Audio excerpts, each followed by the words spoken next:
तो क्यों रखे भगवान? अरे दुनिया वाले मजदूरी देते हैं तो भगवान क्यों रख लेगा? भगवान मजदूरी कैसे देता है वो मैं आपको छोटी सी घटना बता रहा हूँ। मैं आज से 2-3 महीने पहले सेवा कर रहा था शक्तिनगर चौक पर। मैं चौक में, बस में, इन जगहों में सेवा करता हूँ। तो शक्तिनगर चौक में मैं सेवा कर रहा था और करीब मैंने आधे घंटे तक सबको पैगाम दिया, सबको मैसेंजर, जो मैसेंजर का उस सब मैंने आधे घंटे तक दिया। उसके बाद मैं वहाँ से देने के बाद लौट रहा था तो बीच में साइड वाले का चौक आता है। मैं कहा चलो आधा घंटा यहाँ भी दे देता हूँ। तो अभी मैंने मैसेज दिया, सबको पैगाम दे दिया। उसके बाद मैं जैसे ही वहाँ मैसेज देने के लिए, अब इस बात पर गौर करना, जो मैं मैसेज देने के लिए खड़ा था ना, लाल बत्ती के पास में खड़ा रहता हूँ और वहाँ देता हूँ तो एक भाई पीछे से आ, वो पीछे वहीं खड़ा रहा जहाँ मैं मैसेज दे रहा था। बोला आप ये सब कर क्या रहे हैं? मेरे से आप सब कर क्या रहे हैं? मैं कहा साहब भाई ये मैं नहीं करता, मेरे से कोई करता है, मेरे से कोई कहता है करवाने के लिए, मैं वो कर रहा हूँ। तो बोले लेकिन आपकी बातों को कोई केयर नहीं करता, देखो आपकी बातों का कोई केयर नहीं करता। तो मैंने कहा भाई मैं भी तो किसी का केयर नहीं करता, क्योंकि मुझे तो किसी ने कहा है करने के लिए, मैं अपनी मर्जी से नहीं करता।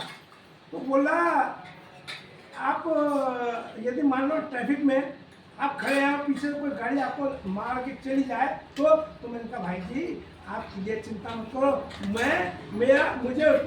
मुझे उसने इंश्योर कर रखा अपने पास, उसने मुझे भेजा करने के लिए अपने, मेरा इंश्योरेंस भी तो होगा। तो बोला लेकिन आप ट्रैफिक रूल फॉलो नहीं करते। तो मैंने कहा ट्रैफिक रूल में फॉलो नहीं करता। तो मैंने उससे कहा देखो एक काम करो, आप जब खड़े हो ना, ये रेड लाइट है, आप इसको स्किप कर जाओ और फिर आप देखना वो आपको, जो सामने पुलिस वाले खड़े हैं ना, वो आपको रोक लेंगे। और मैं यहाँ पर आधे घंटे से सेवा कर रहा हूँ और वो मुझे देख रहे, कोई मुझे रोकने नहीं आया। और आप कहते हो ट्रैफिक रूल फॉलो नहीं करता, मैं कोई रोकने नहीं आया मुझे। तो फिर उसने कहा no you are doing good job, you are doing good job. तो फिर मैंने उससे कहा अभी तो आपने कहा था केयर नहीं करता, अब आप केयर नहीं करने लगे। अब एक और घटना देखो, मैं वहीं पर बस में सेवा करते ही निकल रहा था तो मेरा स्कूटर सामने खड़ा था, मैंने उसको पार करने लगा ना तो एक भाई मेरे पीछे आके बोलता है हरी भाई ओम शांति। मैंने पीछे घूम के देखा, नोट करना इस बात को जो मैंने कही है। मैंने कहा भाई जी ओम शांति। तो मैंने कहा आप बोले मैं ऐसे कौन सा आश्रम था बताया था, ये काबल से हूँ मैं कहा आप मुझे जानते हो? तो भाई पता क्या होता है, आपको कौन नहीं जानता। सही बात है। देखो सुनो, यहाँ पर नोट क्या करना कि मैंने आधा घंटा सेवा की शक्तिनगर में, आधा घंटा सिर्फ सेवा की सारे हल्ला के, और फिर उसके बाद उस भाई से ही बातचीत हो गई। लेकिन बाबा ने वो सेवा करने का मुझे क्या दिया है वार, आपको कौन नहीं जानता। तो बाबा सेवा कराता है लेकिन तुरंत उसका नाम देता है। ये जो बात हुई थी ये वहाँ पर तो हो सकती थी शक्तिनगर में, लेकिन जब मैंने कर दिया सारा तो उसका इनाम मुझे इस रूप से मिला।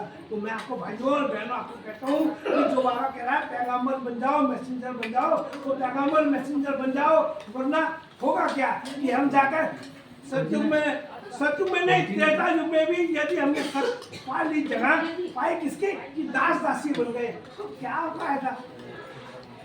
तो मैसेंजर पैगाम्बर बनना है तो ध्यान रखो, उच्च पद पाना है हमें। ओम शांति। ओम शांति।